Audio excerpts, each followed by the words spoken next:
Idol ka talaga kasi parang hindi ano yun eh, hindi dapat sa walang bahala yung ganung bagay.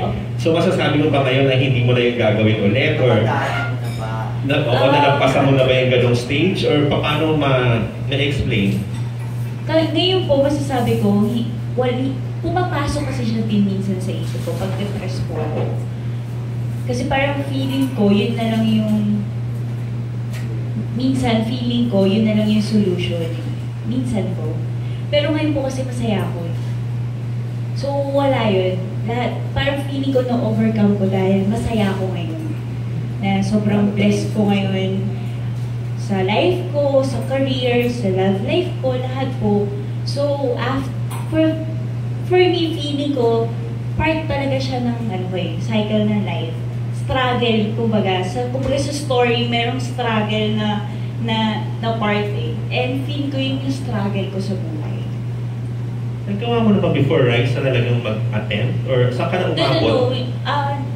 Sobrang nakakatawa pa yung ginawa ko before. Yung ginawa ko, minum ako yung sa sapatos, yung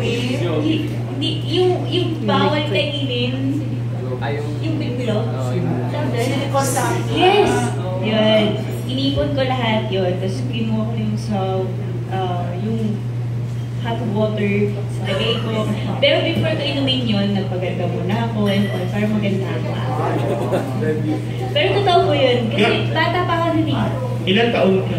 Siguro mga teenager po. Teenager? Naisip mo na magpakamatay? Oo, teenager. Bakit? Hindi ko pa sumali sa Starstruck ka na ba nito? Starstruck na po ako. Feeling ko that time kasi hindi ko kinaya yung mga issues eh. That time yung issues about Jenny and Mark. Yung struggle nung that time. Na maraming kasi maraming bashers and all. Hindi ko siya kayang i-handle. Pero ba't yun ang ininom mo, girl? Parang hindi ka mamamatay yata doon. Yun na nga po, nakatulog lang ako. Sinadya, ano yun, nagpa-cute ka lang ba? Or seryoso ka ba? Hindi ko po kasi Nagawa mo pang timplahin, ginawa mong kape or granules? Hindi ako mahirapan, so Ano lang yan? Hospital ka ba or what? Hindi naman po, hindi naman. Naging saguban ng Hindi, umano naman. Para ikaw lang. Naman po.